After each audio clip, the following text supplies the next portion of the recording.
Olha, eu vou até chegar bem perto do microfone agora, porque eu fico revoltada com isso. Creatina não...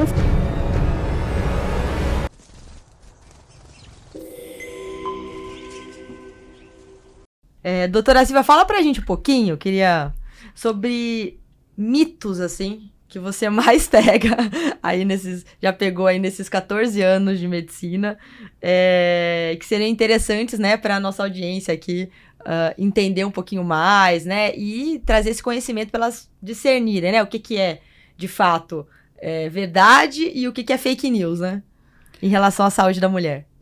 Bom, agora me veio à mente sobre creatina. Creatina, legal. Polly, eu sou fã da creatina. Só explica para as meninas o que é a creatina, que nem todo mundo sabe, né? Creatina é um suplemento esportivo super famoso, né? Que, inclusive, tem comprovação científica, é um dos poucos que tem.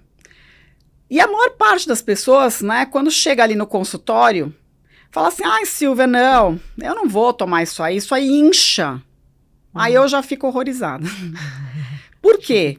Porque a creatina, ela ajuda a puxar água para dentro do músculo. E inchaço é quando aumenta o líquido subcutâneo. Isso não acontece.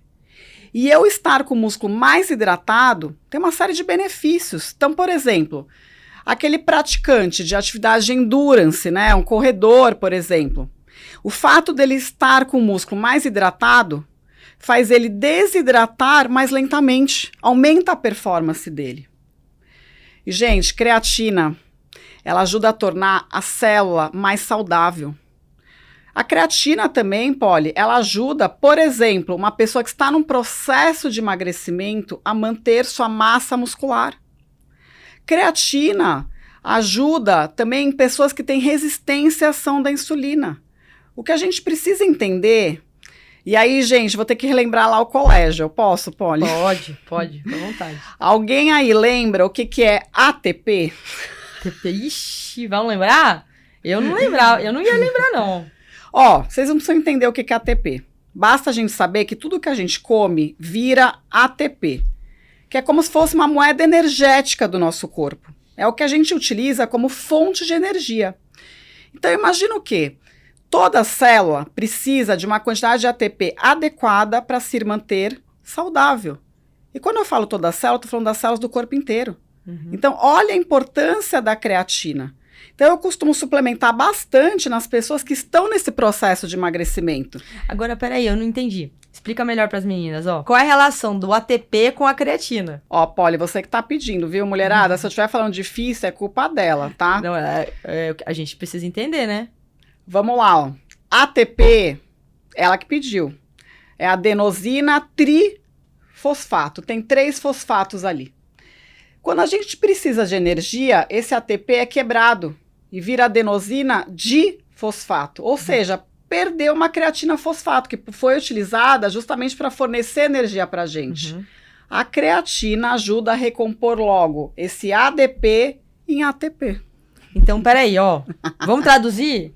Vê se tá certo. A creatina, esse suplemento que todo mundo fala aí na academia, né, tal, e que só os maromba parece que tomam, você tá falando que é bom para nós mulheres, que não vai deixar a gente maromba e que vai ajudar inclusive no emagrecimento, porque ela recompõe a energia que a gente usa para as atividades da célula.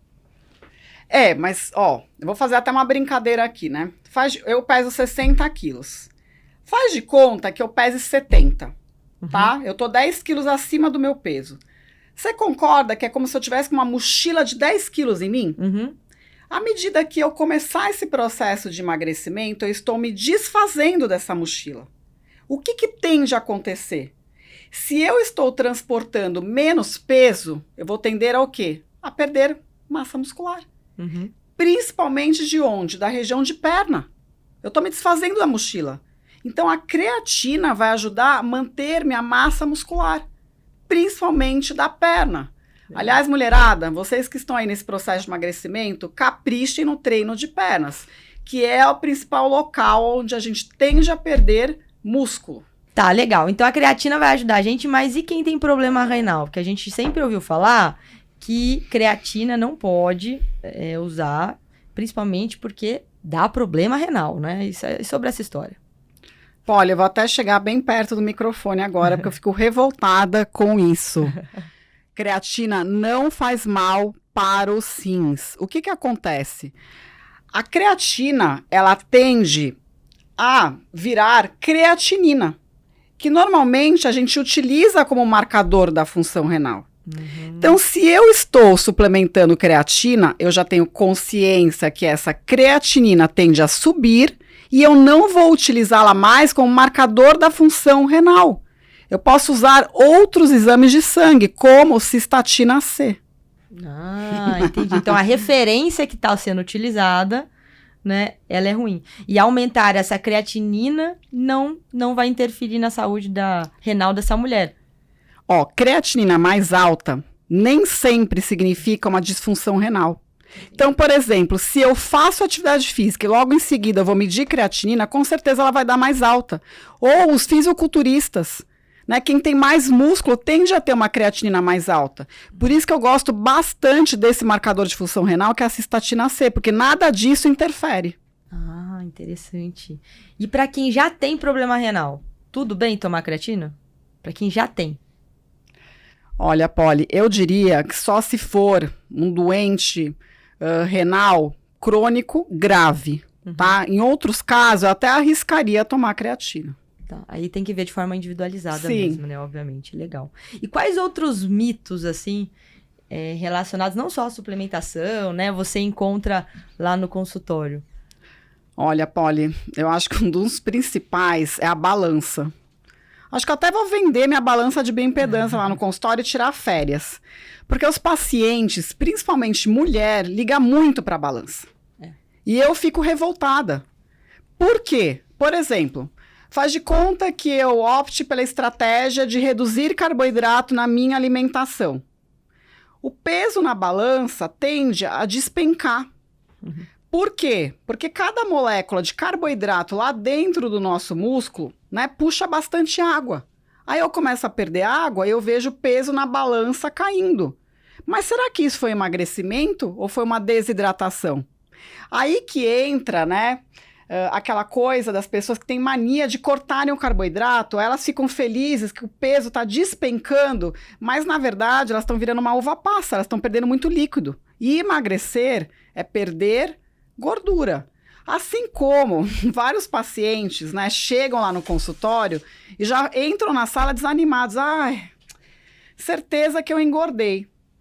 E aí, quando eu vou ver, na verdade, eles ganharam músculo. Então, não posso levar a ferro e a fogo o peso da balança. Eu tenho que utilizar métodos que vejam como estão cada compartimento. O compartimento ósseo, a água, a massa muscular, a gordura. Legal. Interessantíssimo. Que pergunta tem aí? Me mandaram uma perguntinha aqui, gente, da creatina. Eu vou voltar no assunto. Mandaram a perguntinha assim. A creatina pode ser usada pelos idosos, por pessoas idosas? Responda aí pra gente. Amei esse bilhete. Não está assinado, gente. Não está assinado. É uma pena que não esteja assinado, porque não só poderia, como eu acho que deve. Legal. Tá. Inclusive, a minha mãe suplementa. Minha mãe suplementa. Tá com 69 anos, ela suplementa com creatina. Porque qual é o principal problema do idoso? É a sarcopenia. É a perda de massa muscular. Legal. Lógico que o idoso, só suplementando a creatina, ele não vai aumentar o músculo. Ele precisa ter um estímulo físico, que é a atividade física. Tá? Mas é essencial. Ainda mais, né, Polly? Hoje em dia, quem tem menos músculos tem mais mortalidade. Então, mais músculos demonstra para mim longevidade. Legal. Né? A gente tem que estar preparado, por exemplo, eu saio daqui do estúdio e sofro um acidente. Eu tenho que ficar acamada ali 1 mês. A minha tendência a sobreviver não vai ser maior se eu tiver mais músculos? Né? Porque acamado, né, gente? A doutora tá querendo dizer, quando a gente tá acamado, em repouso, a gente perde massa muscular, né? A gente perde muita massa muscular. E então, se a gente tem uma reserva maior, certo? Exatamente. A gente, mesmo perdendo, ainda vai ter uma boa quantidade ali de músculo.